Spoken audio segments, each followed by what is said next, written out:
사랑합니다. 오늘은 경제 불안 극복 방법이라는 제목으로 함께 말씀을 들으며 은혜 받기를 원합니다. 오늘 본문 말씀은 솔로몬이 성전을 지어놓고 헌당 예배를 드리면서 하나님께 드린 기도입니다. 9가지 기도 제목이 있는데 그 중에서 뒷부분 5가지만 보았습니다. 오늘 본문의 말씀을 요약하면 첫째로, 하나님, 이스라엘 백성들이 이 성전에 나와서 기도하면 다 들어주십시오. 혹시 죄를 짓고 잘못한 것이 있어도 다 용서해 주시고 들어주십시오 하는 기도입니다. 두 번째로는, 죄를 범한 사람들이 서로 자기가 옳다라고 주장을 할 때 이 성전에 와서 기도하면 하나님이 판결해 주십시오.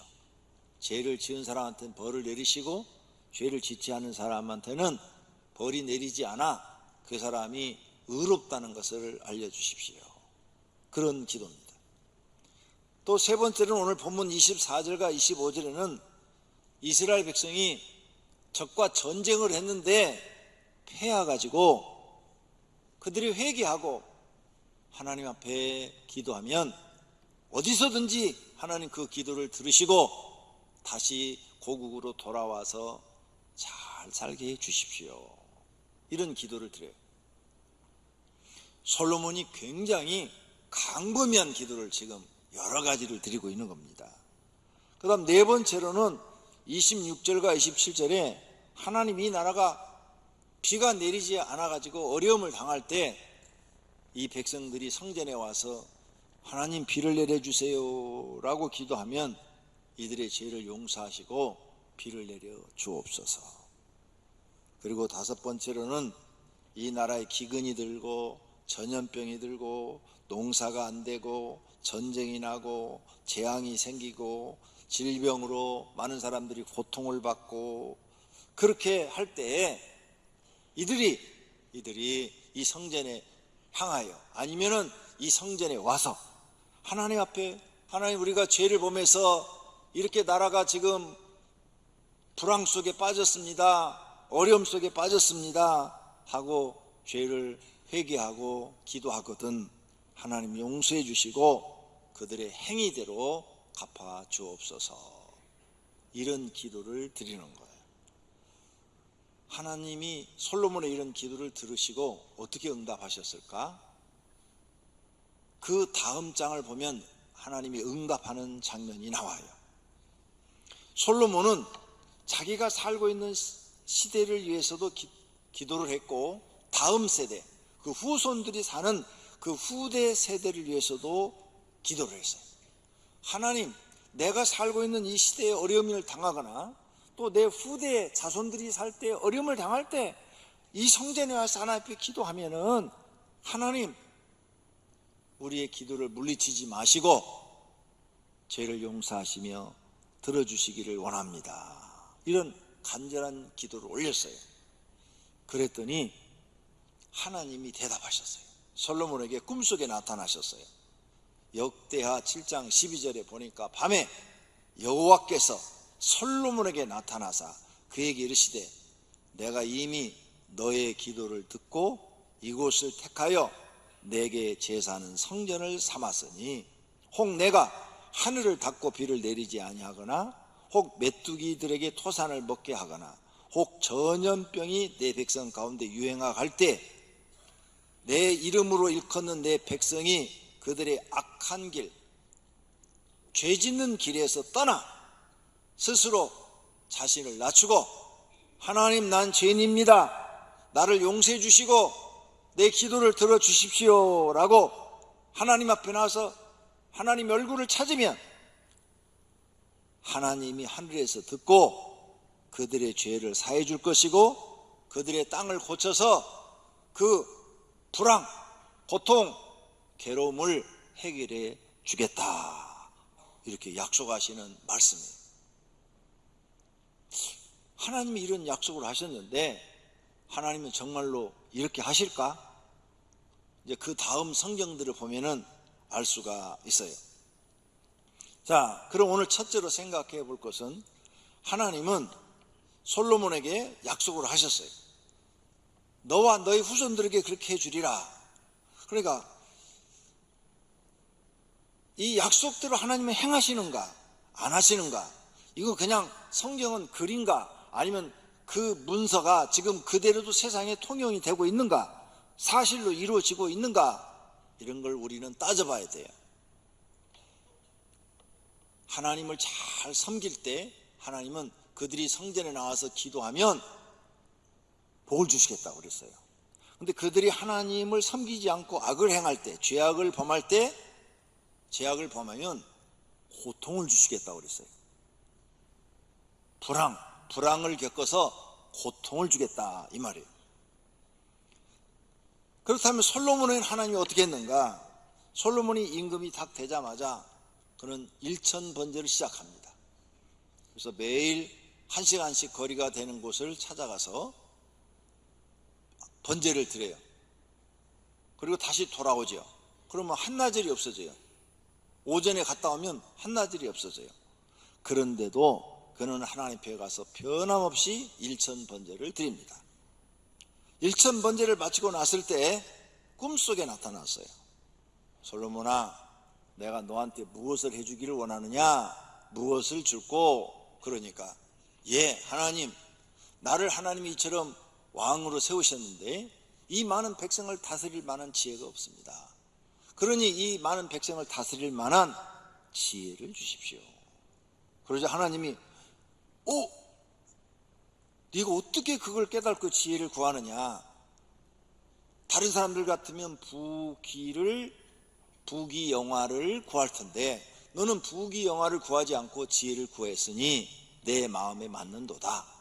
그러므로 너에게 부귀영화도 주겠다. 이렇게 약속을 하신 거예요. 하나님을 잘 섬기면서 이렇게 1000번제를 드리니까 하나님은 솔로몬에게 지혜와 부귀를 주셨어요. 역대하 1장 12절. 그러므로 내가 내게 지혜와 지식을 주고 부와 재물과 영광도 주리니 내 전의 왕들도 이런 일이 없었거니와 내 후에도 이런 일들이 없으리라 하시니라. 그래서 이 솔로몬의 지혜가 유명하죠. 열왕기상을 읽어보면 솔로몬의 지혜가 대단해요.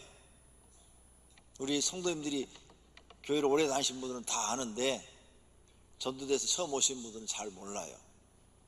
두 여자가 아이를 낳았어요. 똑같은 시기에 아이를 낳아서 한 집에서 자요. 한 방에서. 옛날에는 가난하니까 이렇게 한 방에서 많이 잤잖아요.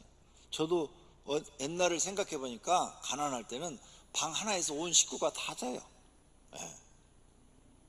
가난할 때는 방 하나 갖고 쓰는 거예요, 다.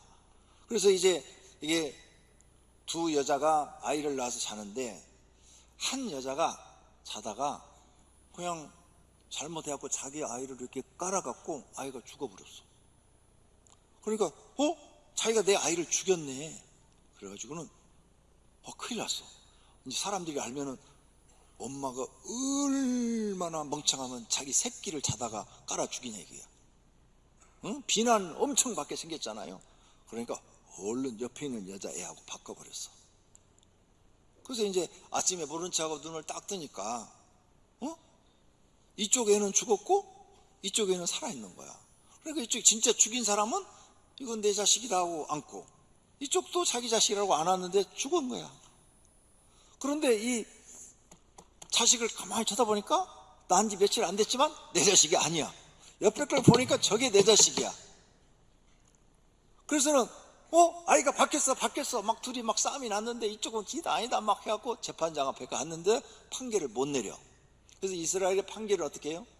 재판이 벌어지면 먼저 백부장한테 가고, 백부장한테 가서 안 되면 천부장한테 가고, 천부장한테 가서 안 되면 이제 솔로몬한테 가는 거예요. 솔로몬. 재판 제도가 그렇게 돼 있어요.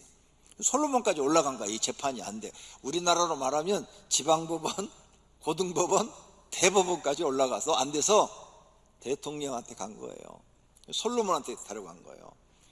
두 사람의 얘기를 다 솔로몬이 들었는데 지금 같으면 쉽지요. DNA 검사하면 되니까.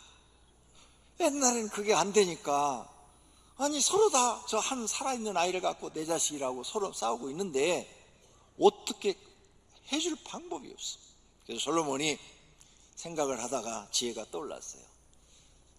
둘 다 서로 자기 자식이라고 주장을 하니, 여봐라, 방법이 없다.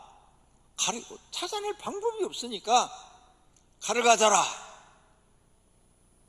칼로 아이를 반절 딱 갈라서 양쪽에 줘라. 그러니까 한 여자가 갑자기 무릎을 탁 꿇으면서, 왕이시여, 그러시면 안 됩니다. 그러시면 안 됩니다. 저 아이를 살려주십시오. 왕의 명령은 옛날에 그냥 뭐 그대로 시행됐잖아요. 살려주십시오. 살려주십시오. 제가 잘못했습니다. 제가 아닙니다. 저 사람 아닙니다. 그런데 한쪽 여자는, 왕이시여, 그렇게 해주십시오. 왕은 정말로 판단을 내리셨습니다. 이러는 거야. 그러니까 모든 신하들이 볼 때는 판단을 내렸다는 그 사람이 맞는 것 같죠. 그런데 왕이 그래요. 여봐라, 저 우는 여자를 살리고 저 판단을 내렸다는 저 여자를 잡아들여라. 저 여자가 애를 죽이고 저 아이는 저 우는 여자의 것이다. 친부모는 절대 자기 자식이 죽는 꼴을 못 본다. 자기가 손해를 볼지언정. 그러니까 모든 문무백관들이, 와, 세상에 저런 지혜가 있는가, 저런 지혜가 있는가. 이게 솔로몬의 이런 지혜가 온 세상에 퍼져서 그 시대에 유명한 재판관이 되고, 그의 지혜를 보러 많은 사람들이 왔다고 성경에 기록되어 있잖아요. 그 중에 에피소드로 하나 더 가르쳐 드린다면, 에디페와 여왕이 찾아와서 솔로몬의 지혜에 반해가지고 솔로몬하고 동침해서 배 가지고 에디페와 갔댔잖아요. 그래서 에디페 사람들이 하나님을 믿어요.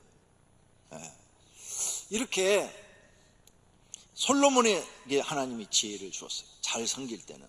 근데 솔로몬이 이제 나이가 많이 들었어요.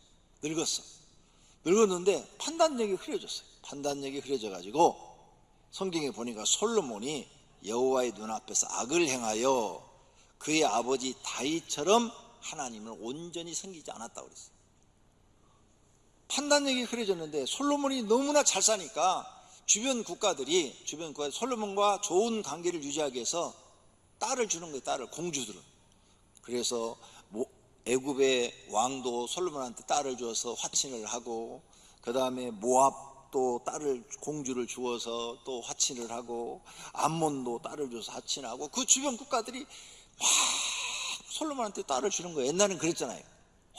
좋은 관계를 유지하기 위해서.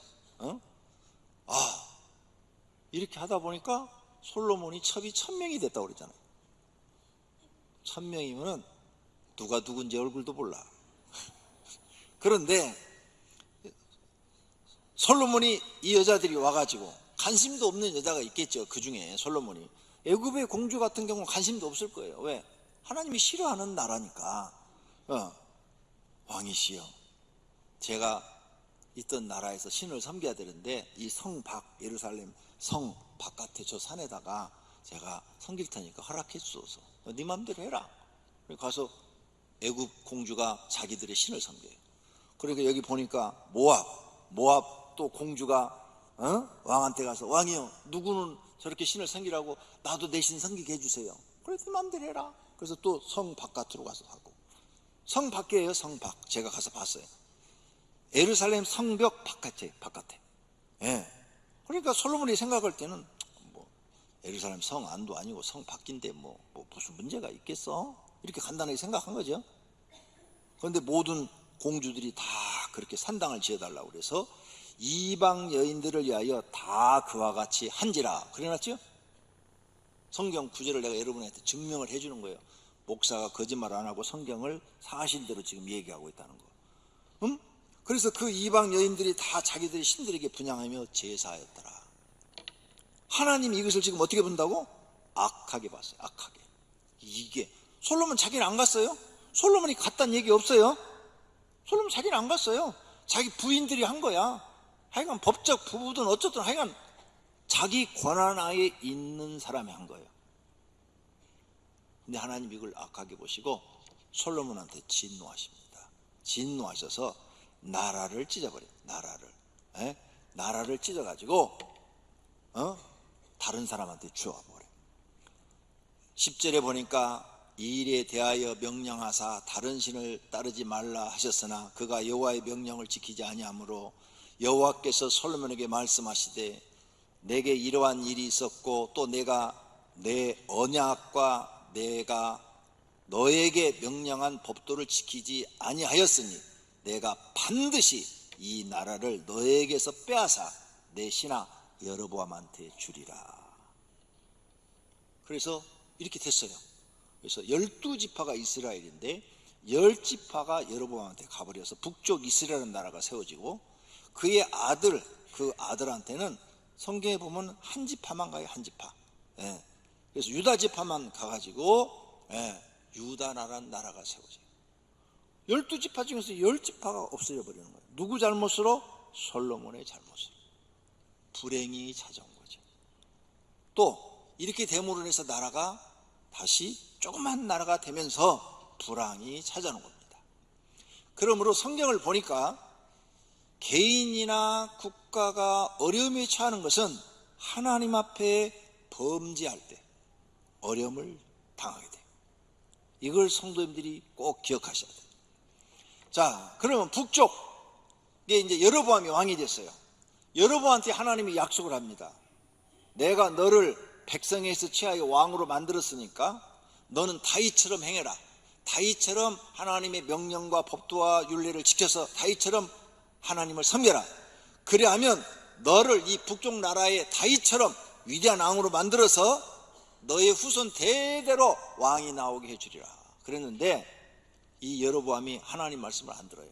안 듣고 금송아지 2개를 만들어요. 베델과 단에다가 2개를 만들어 놓고 이것이 너희를 인도한 하나님이다 거짓말로 속여가지고 거기서 제사 드리게 만들어요.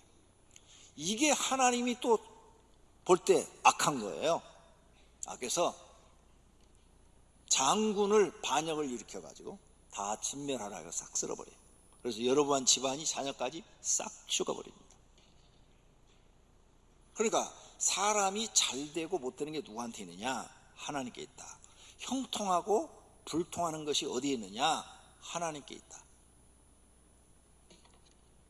그 다음에 하나님을 잘 섬긴 히스기야 왕이 나와요. 지금 다 히스기야 왕은 솔로몬의 후손이에요. 솔로몬의 다윗 왕의 후손이에요. 솔로몬의 후손. 근데 자기 아버지 할아버지가 하나님을 잘못 섬겨갖고 하나님이 막 두들겨 맞아서 나라가 이제 다 박살나게 생겼어요. 아수르라는 나라가 쳐들어와가지고 남쪽 유다를 다 점령하고 예루살렘 성 하나만 남았어요. 예루살렘 성. 예루살렘 성만 함락되면 남쪽 유다도 없어지는 거야. 그런데 이 히스기야는 하나님을 잘 경외하는 왕이었다고 그랬죠. 왕이 되자마자 종교개혁을 해서 하나님을 잘 섬겨서 하나님 마음에 들려고 노력을 했는데 하나님의 진노가 그 아버지와 할아버지와 그 조상들이 지은 죄가 너무 많아서 감당할 수가 없는 거예요. 그래서 이제 포위가 돼가지고 굶어 죽게 생긴 거예요. 18만 5천 명이 포위를 했다고 그랬어요. 그때 히스기야가 백성들한테 하나님 앞에 기도하자. 금식하자. 나도 금식할 테니 너희도 같이 금식하자. 그래가지고 3일 동안 금식을 하는데 기적이 일어났어요. 아침에 일어나 보니까 적군이 조용해. 사람을 내보내니까 다 죽어 있네. 다 죽어 있어요. 18만 5천 명이 싹 죽어 있어요. 하나님이 도우셔서 기적이 일어난 줄로 믿습니다. 이래가지고 아수르가 패하고 히스기야가 이 전쟁에 승리하니까 주변 국가들이 히스기야한테 다 와가지고 당신이 우리를 동맹을 맺어서 우리를 지켜주시오. 그래가지고 갑자기 조공을 받고 부유한 국가의 왕이 돼요. 그래서 히스기야 왕 때는 굉장히 또 잘 사는 국가가 됩니다. 이렇게 성경을 연구해 보니까 불황을 만나는 것이 언제 만나느냐? 이스라엘 백성들이 불황을 만나는 것은 하나님을 잘못 믿을 때, 하나님 앞에 죄를 범하고 살 때 불황을 만나고, 하나님을 잘 믿을 때는 그 조그만 나라가 강대한 국가가 돼서 주변에 영향력을 끼치는 나라가 되더라, 그 말이죠.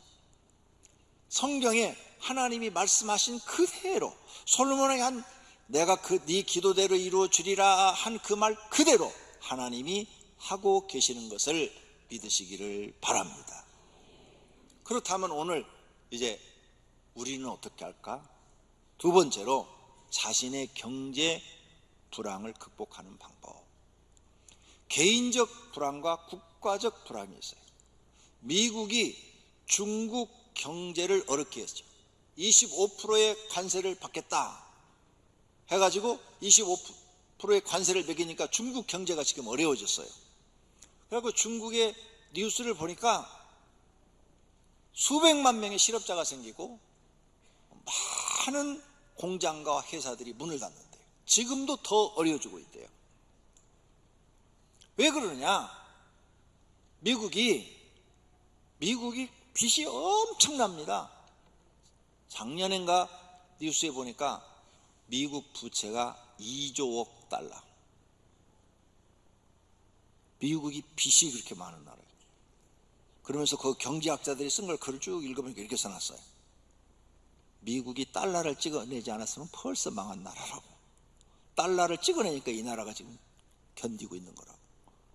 그러니까 미국 입장에서는 나라 빚을 줄여야 되잖아요. 그러려면 수출해서 흑자를 봐야 돼요. 그러죠?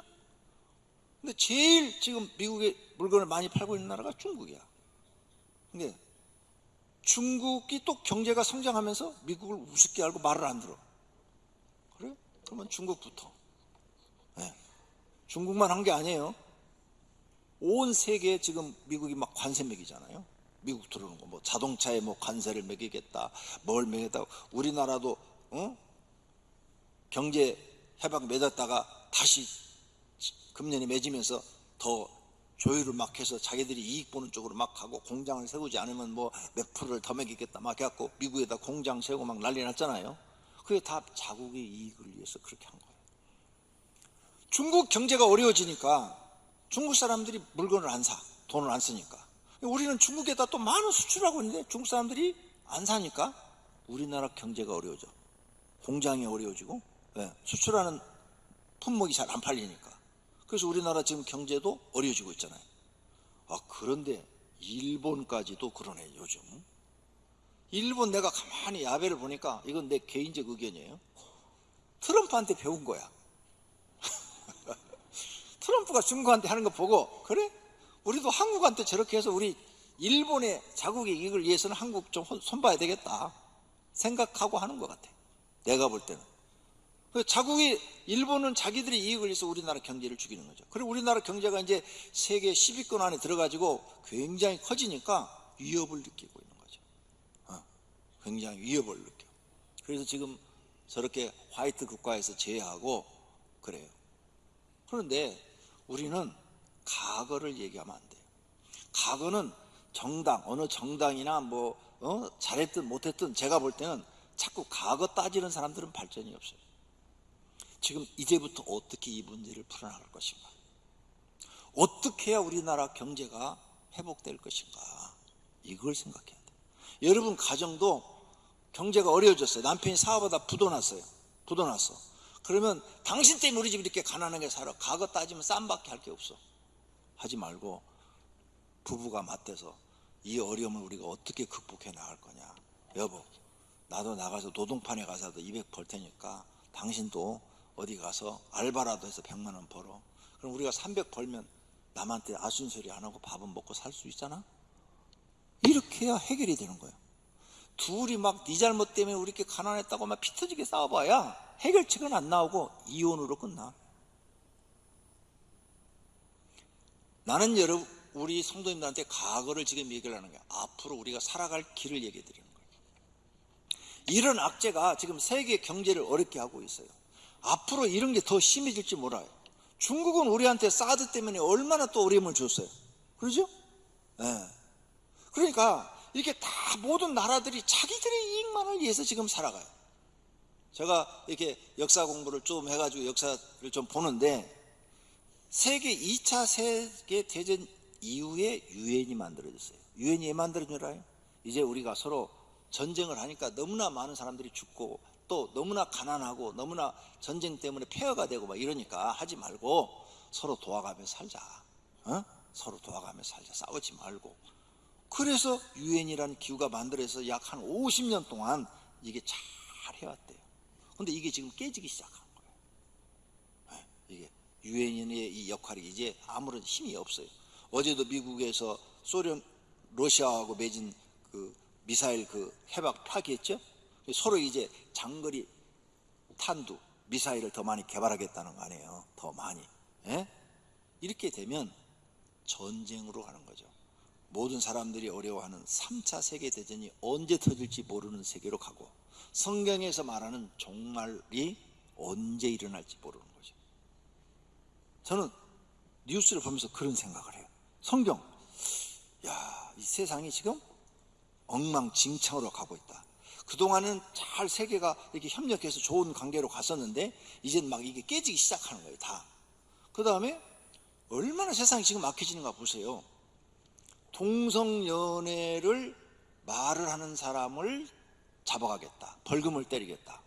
아니 나쁜 짓 한 사람한테 나쁜 짓을 합니다 라고 말을 하면 요 사람이 잘못했다고 잡아가겠다는 거예요. 그리고 나쁜 짓 한 사람을 옹호해 주는 세상이 됐어요. 근데 이 법이 유럽에서 통과돼서 미국으로, 미국에서 유엔으로, 유엔에서 지금 한국으로 온 세계에 퍼지고 있어요. 그 소수 우리나라 동성연애자가 몇 명이나 되겠어요? 한 10만 명 된다? 진짜요. 그럼 5천만 명 대 10만 명인데 그 10만 명을 보호하기 위해서 동성연애가 잘못됐다고 말을 하면은 벌금을 매기겠다. 감옥에 보내 이 법을 만들겠다. 이게 지금 말이 돼요? 근데 이것을 옳다고 주장하는 국회의원들이 너무 많아. 도의원도 많고 시의원도 많고. 그런 사람들 좀 제발 찍지 말아요. 도덕정신도 없는 사람이잖아. 윤리정신도 없는 사람이잖아. 내 아들이 남자끼리 동성연애를 하면 내가 불러다 놓고 해야 전국에 2,500만이 여자인데 왜 남자를 사랑하냐. 2,500만 여자 중에서 하나 골라서 살아라. 이렇게 가르치는 게 부모가 아니겠어요? 여러분 자식이 만약에 동성연애 한다면 불러다 놓고 아들아 내가 이거 반대하면 나 벌금 무냐? 그러니까 찬성해야 되냐? 그럼 네 마음대로 해라. 이래야 되는 거예요? 이런 말도 안 되는 법을 만들려고 하는 게 지금 의원들이에요. 의원들. 여기 의원님들은 우리 교회에 계시는데 그런 분들이 아니라 내가 말하기가 편하네. 이렇게 이것만 아니고 지금 온 세상이 잘못된 것이 옳은 것처럼 정의처럼 가르치고 있는 이 현실. 미국에서는 초등학교 공부 시간에 남자끼리 연애해도 된다, 여자끼리 연애해도 된다, 사랑해도 된다 이렇게 가르치고 있다는 거예요. 지금 우리나라 교과서에도 그게 들어간다는 거예요. 이제 이 법이 통과되면. 이게 말이 돼요? 그런데 이게 며칠 전에는 기독교 신문에 보니까 통합측 신문에 났는데 통합측 신학교 나와서 목사 안수를 받는 사람들 중에서 동성 연애자가 있다는 거야. 그 목사들은 동성 연애를 지지한대. 와, 그래서 목사 안수를 줘야 되느냐 말아야 되느냐 막 거기에 문제가 그렇게 돼서 제시돼서 나왔더라고. 이런 세상으로 지금 바뀌고 있다는 거죠. 우리는 이때 하나님이 뭘 좋아하고 뭘 싫어하는지 아셔야 돼요. 그래서 이렇게 세상이 지금 어지럽게 돌아가고 경제도 지금 어렵게 돌아가고 우리나라가 지금 이렇게 중국 경제 어려지고 중국 수출 못하고 있지요. 그 다음에 또 일본이 지금 이렇게 화이트 국가에 대해서 우리한테 중요한 부품들을 안 보내준다고 그러죠. 최첨단 기술은 일본이 많이 가지고 있어요. 우리 한국보다. 세계 경제 3대국이 미국, 일본, 독일이에요. 이 나라가 세계 최첨단 기술을 다 갖고 있어요. 이 나라가 주지 않으면 할 수 없는 게 많아요. 그러니까 일본식은 우리 깔보는 거죠. 그러니까 우리는 어떻게 해야 돼요? 정신 차려야 돼. 이제 정신 바짝 차려서 일본을 이겨먹으려면 일본보다 더 우리가 강해져야 돼. 이렇게 우리나라가 지금 어려움이 처해져 가고 있는데, 오늘은 없지만 앞으로 6개월 후에 1년 후에 우리나라가 경제가 어떻게 될지 아무도 예측을 못하는 거예요. 마이너스 될 수 있어요. 그러면 다시 1970년대로 돌아갈 수도 있어요. 이런 걸 우리가 생각하면서 우리는 결심을 해야 돼. 지금 미리 대비를 해야 돼요. 앞으로 만약 그런 일들이 생기면 장사도 더 잘 안 되고, 공장도 더 잘 안 되고, 회사도 더 어려워지고, 개인, 가정, 경제도 불황을 맞게 되는 겁니다. 그렇다면 이 불황을 우리가 어떻게 해결해 나갈 것이냐? 제가 볼 때는 첫째, 하나님이 도우셔야 됩니다. 하나님이 우리 대한민국을 도우셔야 되고, 우리 성도님들 가정을 도우셔야 될 줄로 믿습니다. 우리는 자꾸 과거 갖고 따지지 말고 앞으로 살아가고 해결할 수 있는 방법을 찾아 나가야 될 줄로 믿습니다. 그러려면 하나님이 나를 도우려면 말씀대로 살아야 돼요. 하나님 말씀대로. 그러면 하나님 말씀대로 살면서 기도하면 하나님이 우리를 도와주신다고 그랬어요. 그런 하나님을, 성경을 믿으시기를 바랍니다. 할렐루야. 하나님의 능력은 세상 지식과 경제를 초월하십니다. 제가 새벽기도에 대해서 연구를 했어요. 새벽기도가 대한민국 언제부터 시작됐느냐 그랬더니 미국 선교사가 와서부터 시작된 게 아니더라고요. 일제시대 때도 새벽기도를 안 했더라고. 언제 했느냐? 6.25가 터져가지고 낙동강 밑으로 사람들이 피난민이 가가지고 다 천막생활을 할 때 거기서 새벽기도를 시작했더라고요. 거기서 막 하나님 앞에 기독교인들이 모여서 하나님 우리나라 구해주세요, 우리나라 살려주세요 하고 새벽에 막 그냥 그 가난한 사람들이 하나님께 울며 불며 기도를 했는데 기적이 일어났죠. 유엔이 결정을 해서 16개국을 보내서 한국을 살려라. 그래가지고 우리나라가 나만 지금 살아난 거예요. 기적이 일어난 거죠. 유엔이 최초로 회의를 해가지고 16개국을 보내준 나라가 대한민국이 최초예요. 지금은 그렇게 안 보내주잖아. 어느 나라도 전쟁에도 유엔이 뭐 이렇게 먹을 것 이런 거 보내주면 막 군대를 막 파견해주고 막 이러진 않잖아. 우리나라가 첫 번째. 이렇게 해서 기적으로 하나님이 우리나라를 도우신 거예요. 그러니까 성도님들은 성경을 믿고, 솔로몬이 솔로몬 성전을 지어놓고 이 성전을 와서 기도를 하든 아니면 이 성전을 향해서 기도하면 하나님 어디서든지 들으시고 어려운 문제를 해결해 달라는 내용의 기도를 드렸잖아요. 그러니까 우리 성도님들이 지금 불황을 만났을 때 제일 해결할 수 있는 방법은 뭐냐? 기도예요. 기도. 하나님 앞에 가서 무릎을 꿇고 기도하는 거예요. 하나님 앞에 도움을 요청하는 거예요. 내가 죄인인 것을 고백하고 하나님 도와달라고 부르짖는 거예요. 이것이 해결할 수 있는 첫 번째 조건인 줄로 믿습니다. 두 번째는 쉬지 말고 일을 해야 돼요. 힘든 일자리도 하죠. 일을 하셔야 돼요. 일하면서 좋은 자리를 구해야지, 놀면서 좋은 자리를 구하려면 없어요. 집안 식구가 다 일을 해야 돼요. 경제가 어려울 때는 다 일을 해야 돼요. 일하지 않으면 가난해져요. 우리나라는 자원이 없는 나라잖아요. 땅도 좁고. 제가 몇 년 전에 호주 갔을 때 호주 얘기 들으니까 호주는요, 자원, 땅이 커가지고 자원이 많아고 그 지하 자원, 땅에서 뭐 이렇게 지하 자원만 팔아먹어도 몇백 년은 끄떡이 없대요. 몇백 년은 끄떡이 없대요. 너무 지하 자원이 많으니까. 근데 우리는 없어. 땅이 조그만해가지고. 그리고 우리나라는 뭘로 먹고 사느냐? 머리로 먹고 살아요. 머리로 먹고 살아요. 머리를 써가지고 첨단, 세계에다 팔아먹을 수 있는 첨단 제품을 만들어내서 팔아먹어야 수출을 해야만 잘 살 수 있는 나라예요. 그러니까 성도들이 머리를 많이 써야 돼요. 그래서 머리를 많이 쓰기 위해서 공부를 많이 가르치잖아요. 공부를. 네. 그런데도 경제가 어려워지면 일을 해야 돼요. 일을 안 하면 가난해요. 돈을 벌지 않으면 못 벌어서 손해, 돈을 써서 손해요. 예를 들어서 300만 원 수입을 하는 가장이 돌아버리면 300만 원을 못 벌어서 300만 원 손해. 돈은 없어도 생활비는 200만 원을 써야 돼. 그러니까 또 200만 원 손해. 그럼 500만 원이 손해 나는 거예요. 500만 원씩 매달 그렇게 손해를 보고 있는데 자기가 손해보는 줄 몰라. 근데 내가 돈을 벌면 300만 원 벌어서 200만 원 생활비를 쓰고 100만 원씩 남는 거예요. 그러니까 놀면은 무조건 손해야. 놀면. 내가 선진국 다니면서 또 배운 게 있어요. 선진국이 왜 선진국이냐? 가족이 다 나가서 벌어. 그러니까 여유가 생기는 거예요. 애들도 미국 여러분 다녀오신 분들, 유학 다니는 분들 미국 가봐요.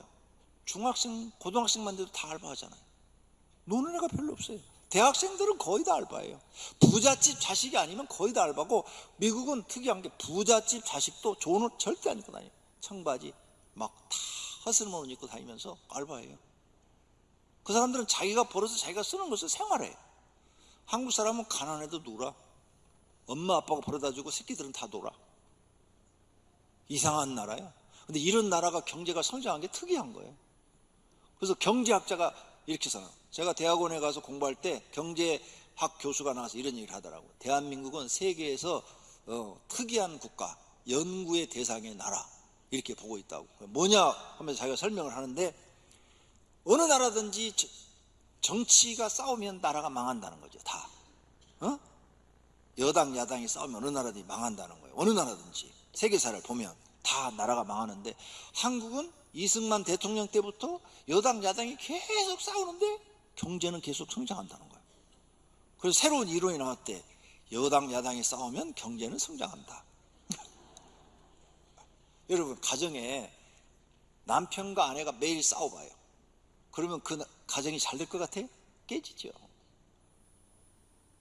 우리나라는 하여간 조선시대 때도 보면 조선사 사극을 보면 맨날 이 당파 싸움이에요. 당파 싸움. 근데 우리나라는 이렇게 잘 되고 있는 게, 그럼 뭐냐? 나는 기독교인이니까, 하나님을 만난 사람이니까 딱 들으면서, 우리나라 경제는 기도하는 사람들이 있어서 이 나라를 살려주고 있구나. 하나님이 이 나라 경제를 축복하고 있구나. 정치는 어떻게 하든 간에 하나님이 이 나라를 도우셔서 이 나라 경제는 자꾸 성장해서 많은 선교사들을 외국에 파송하고 있구나. 이렇게 받아들여지더라고요. 할렐루야. 여러분, 선진국이 왜 선진국이냐? 식구들이 다 나가서 돈을 버니까 200만 원 들어온 사람이 200만 원이 4병만 가서 벌면 800만 원이 들어. 800만 원 들어오면 다 잘 살지. 놀면 손해나니까 무조건 가서 일을 해야 되는 거예요. 무슨 일이든 간에. 할 일 없으면 노동판에 가서라도 일을 해야 돼. 노동판도 3개월 정도는 힘들어요. 저도 노동 다 해봤어요. 안 해본 거 없이 다 해봤어요. 땅도 파보고 등짐도 져보고 벽돌도 쌓아보고 다 해봤는데, 한 3개월 지나면 몸에 베개 같고 할만해요. 그때부터는 괜찮아요. 뭐든지 해야 돼요. 한국에서 서울대에 나온 사람이 미국 가서, 내가 왔다 갔다 하다 요즘 안 다니는데 가서 보니까 서울대에 나온 사람이 페인트 칠하고 살고 있어. 서울대 나온 사람. 밥 사준다고 해서 밥집에 갔더니, 와, 일식집 데려가요. 그 일식집 데려가서 밥을 먹는데 대한민국의 미스 코리아 정도 되는 인물들이 서빙을 하더라고. 그래서 내가 밥을 사주는 분한테, 아니 이 일식집은 왜 이렇게 미인이 많아요? 그랬더니, 목사님, 한국에서 이민 온 사람들이 여기 와서 먹고 살 게 없어서 여기 연대, 이대 나온, 숙대 나온 아가씨들이 다 여기서 서빙하고 삽니다. 미국 가면 그래야 돼요. 최고의 기술을 갖고 있지 않으면 다 그렇게 살아야 돼요. 일을 해야 돼요. 미국 가면 놀면 무조건 안 돼.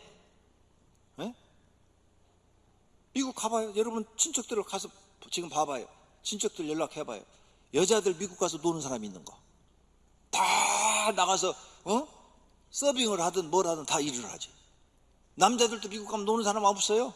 주유소를 가서 주유를 하든, 남의 집 가서 그 수영장 청소를 하든, 가서 설거지를 하든 다 일을 해야 돼. 그래서 먹고 사는 거예요. 경제가 어려워지면 무조건 일을 해야 된다. 놀면 손해를 본다. 그리고 더 가난해져서 다시는 일어날 수가 없다. 세 번째는, 경제가 어려워지고 불황이 생기면 가난한 사람은 지출을 줄여라. 가난한 사람이 부자 쓰듯이 쓰면은 가랭이 찢어진다.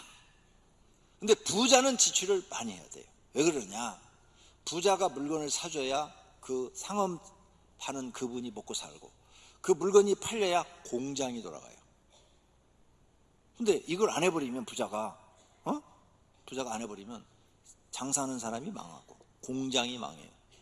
그러니까 부자는 돈을 써야 되는데, 가난한 사람은 필수품만 사야 되고 돈을 축적해 놔야 돼. 저축을 하셔야 돼요. 소비, 낭비, 여행, 부자 쫓아가려고 하지 마라. 필리핀이 우리보다 잘 사는데 지금 못 사는 나라가 됐고, 브라질, 아르헨티나 등 남미 나라들이 우리보다 과거보다 다 잘 살았는데 지금 못 사는 나라가 됐어요. 왜 그래요? 낭비가 심해서 그런 거예요. 남미는 뭐예요? 춘문화, 노는 문화. 네. 그래서 그 가난을 벗어나지를 못해요. 논다는 게 뭐예요? 소비에다 돈을 다 써버리는 거죠. 꼭 기억하세요. 이거 제가 그냥 하는 게 아닙니다. 66년을 살면서 터득한 걸 여러분한테 가르쳐 주는 거예요. 네. 그러니까 가난한 사람은 지출을 줄이고 부자는 돈을 좀 써라. 네. 돈 여유 있는 사람들은. 네 번째, 은행 이자를 줄여라. 별거 아닌 것 같죠? 요즘 은행 이자 싸서 돈 벌 때는 은행 이자가 한 3% 뭐 이렇게 아무것도 아니에요. 그냥 껌값이야. 그런데 수입이 딱 끊어지면 3개월만 안 내면 통지서 딱 와요. 경매 붙이겠다고. 은행은 봐주는 게 없어요. 3개월만 이자 안 내면. 그 4개월, 5개월 지나면 벌써 경매 딱 올라가 버려요. 그럼 집 날라가 버려요. 은행 이자 돈 벌 때는 아무것도 아닌데 돈이 안 들어올 때는 이게 무서운 거다. 그러니까 은행 이자도 줄여라. 지출을 가능한 줄여야 경제 위기를 벗어날 수 있고 이길 수 있다. 이것을 마음에 꼭 새겨두시기를 바랍니다. 결론으로 개인적 위기나 국가적 위기 때 지혜가 필요합니다. 힘으로도 안 되고 말로 나는 걱정 없어, 아무 소용없어요. 현실이에요, 현실. 네? 멀리 보시고 현실을 이기는 지혜가 필요합니다. 야고보서 1장 5절, 너희 중에 누구든지 지혜가 부족하거든 모든 사람에게 후히 주시고 꾸짖지 아니하시는 하나님께 구하라. 그리하면 주시리라. 할렐루야. 무슨 일이 잘 안 되면 생각해야 돼. 내가 지금 불황이 생겼다. 내가 모든 일이 뭐가 잘 안 돼. 첫째, 내가 하나님께 죄 짓고 있는 거 생각해라. 오늘 성경이 가르치는 거예요. 하나님께 죄 짓고 있는 사람은 안 돼요. 불통이에요. 네. 안 됩니다. 두 번째, 하나님 말씀대로 내가 살고 있는가 생각해봐라. 셋째, 내가 하나님 앞에 솔로몬처럼 기도하고 있는가 생각해봐라. 이런 예수 믿는 사람들이 이 세 가지가 정립이 안 되면 되는 일이 없어요. 불황입니다. 네 번째, 내가 지혜가 없어서 이렇게 되었구나 생각해야 돼. 그래서 하나님께 지혜를 구해야 돼. 다섯 번째, 모두가 나 때문이다. 나 때문이다. 모든 사람들은요, 무슨 일이 잘 안 되면 다 남 탓을 해요.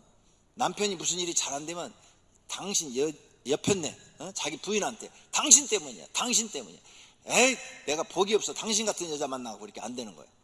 아니, 쓸데없이 남 탓을 해요.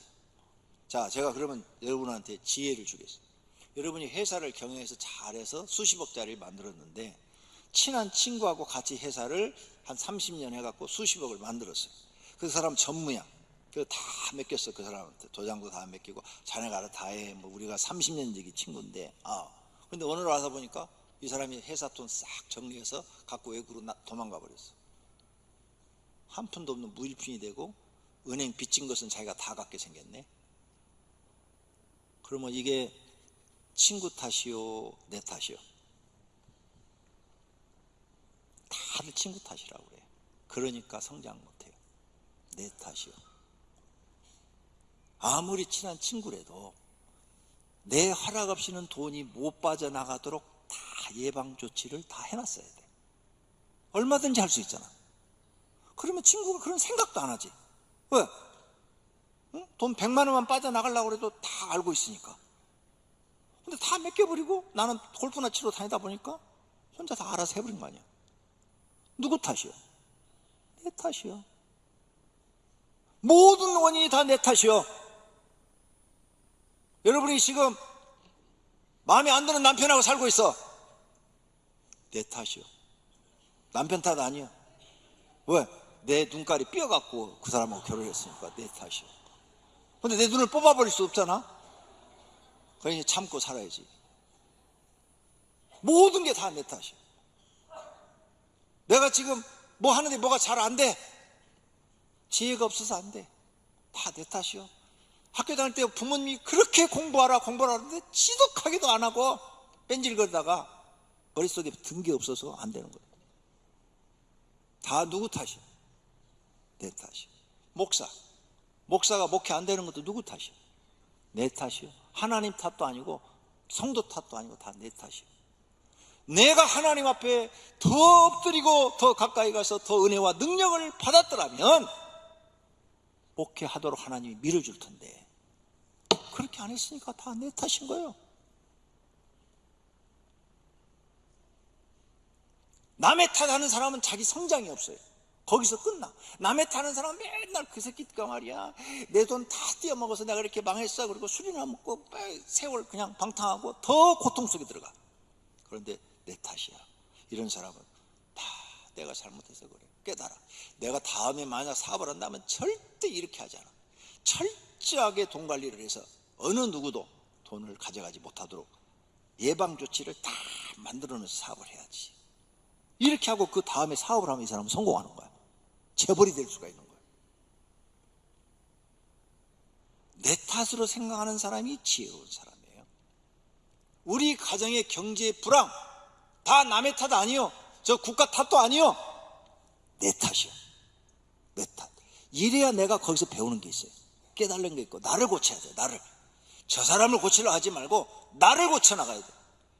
내가 생각이 고쳐서 저 사람보다 앞서야 돼. 우리나라가 지금 일본 때문에 어려움 당하게 생겼는데 일본 탓하지 말고 우리나라를 고쳐야 돼. 우리나라를 고쳐서 우리나라 백성이 단합을 해가지고 더 여기서 정신 바짝 차리고 더 새로운 정신으로 나가면 일본보다 우리가 더 잘 살 수 있어. 근데 계속 일본 탓하고 데모만 해갖고는 해결책이 안 나와. 데모하지 말고 일본보다 더 좋은 물건을 만들어내야 돼. 그러면 우리 거 사갈 거 아니에요. 외국 사람들이 일본보다 더 좋은 물건을 만들어내는 거야. 머리를 써야 돼. 내 탓으로 생각하고. 나는 우리 오병교회 성도님들이 앞으로 6개월 후에 1년 후에 이런 경제 어려움이 한국에 찾아올 때 해결해 나가는 것을 미리 말씀드리고 싶었어요. 이번에 다리가 아파가고 2달 동안 쉬면서 이런 생각을 막 주시는 거야. 머릿속에. 이거요 집에서 기도하는데 하나님 막 머릿속에 막 생각을 주는 거야. 그래갖고 설교 제목을 다 적어놨어요. 이 핸드폰 노트북 있잖아요. 노트 내가 8 갖고 있는데 거기다 다 적어놓고 지금 한 주 한 주 설교를 해서 여러분한테 알려드리고 있는 거예요. 이렇게 한다면 여러분 이 어려운 경제를 이겨내고 살아갈 수 있을 줄로 믿습니다. 히스기야 왕처럼 하나님의 도우심으로 형통하시기를 바랍니다. 그게 제일 좋은 방법인 줄로 믿습니다. 우리 모두가 하나님을 믿습니다. 전능하심을 믿습니다. 하나님 도우심으로 평안하시고 형통하시기를 축원합니다. 오병이어 교인들은 불황이 없기를 축원합니다. IMF 때도 제가 이런 설교를 좀 했어요. 다른 교회들은 목사님들이 만나면 다 교인들이 어려움 당한다고 그랬어요. 근데 저는 우리 교인들한테 이렇게 신앙적으로 설교를 했는데 성도들이 따라와 줬어요. 우리 교인은 IMF 때도 노는 사람이 없어. 다 더 좋은 직장이 생겨. 더 좋은 직장이. 에? 회사에서 잘렸는데 한 달 기도하니까 더 좋은 직장 생기고 더 좋은 직장 생기고 교회에 무슨 일 좀 하려고 노는 사람 좀 청년들 좀 오라고 그래라 그랬더니 청년부 지도자가 목사님 청년한테 다 전화했는데 노는 사람이 한 명도 없어요 그러더라고. 아니 딴 교회는 노는 사람이 많다는데 우리 교회는 교회 일 좀 하는 사람도 이렇게 사람이 없냐 그러니까 목사님이 나가서 다 일하라고 그랬잖아요. 그래서 노는 사람이 한 명도 없대. 그래서 제가 하나님께 감사했어요. 할렐루야. 그래서 저희 교인들은 IMF 때도요 다 잘 되고 교회도 계속 부흥하고 교회 재정도 계속 플러스 되고 그랬어요. 다른 교회는 막 30% 마이너스 40% 마이너스 막 이런 얘기 들리는데 우리는 그런 적이 없었어요. 사랑하시는 오병교회 성도님들, 앞으로 2019년, 2020년 형통하시기를 축원합니다. 불황이 없으시기를 축원합니다. 잘 되시기를 축원합니다. 하나님의 도우심이 있기를 축원합니다. 두 눈을 감고 오늘 말씀을 생각하며 기도하십시다. 하나님, 내게 하나님밖에 없으니 하나님 날 도와주세요. 내게 지혜를 주세요. 기도할 때 하나님이 주실 줄로 믿습니다. 기도하십시다. 하나님 아버지, 오늘 말씀을 듣고 우리가 깨닫게 하시고 우리나라의 경제 위기가 찾아오고 있는데 어떻게 대처를 해야 됩니까? 제일 먼저 하나님이 우리를 도우셔야 됩니다. 하나님이 도우시면 우리나라 이 위기를 극복하고 잘 될 수 있습니다. 모든 백성이 더 하나님께 지혜를 구하고 일본보다 더 좋은 물건을 만들어내서 머리를 쓰고 더 연구하고 더 열심히 일을 하고 더 뛰면 우리나라 경제 위기를 만나지 않고 더 잘 될 수 있습니다. 우리 오병교회 성도들도 하나님께 더 많이 기도하고 하나님께 죄짓지 말고 하나님께 충성하고 헌신하고 하나님 마음에 드는 사람이 되셔서 부르짖으면 하나님이 도우셔서 불황이 없고 형통하는 사람으로 하나님의 도우심으로 더 잘 되는 길로 하나님이 인도해 주실 줄로 믿습니다. 하나님 아버지, 모든 원인은 나에게서 출발합니다. 내가 변화되어야 됩니다. 내가 새로워야 됩니다. 나 때문에 내 가정이 고생을 하고 나 때문에 내 가정이 이런 어려움을 당하고 불황 속에서 있다는 것 깨닫고 나부터 정신 차리고 열심히 살게 하소서. 열심히 노력하게 하소서. 그리하면 가정 경제가 회복되어지고 우리나라도 회복되어질 줄로 믿습니다. 예수님의 이름으로 기도드립니다.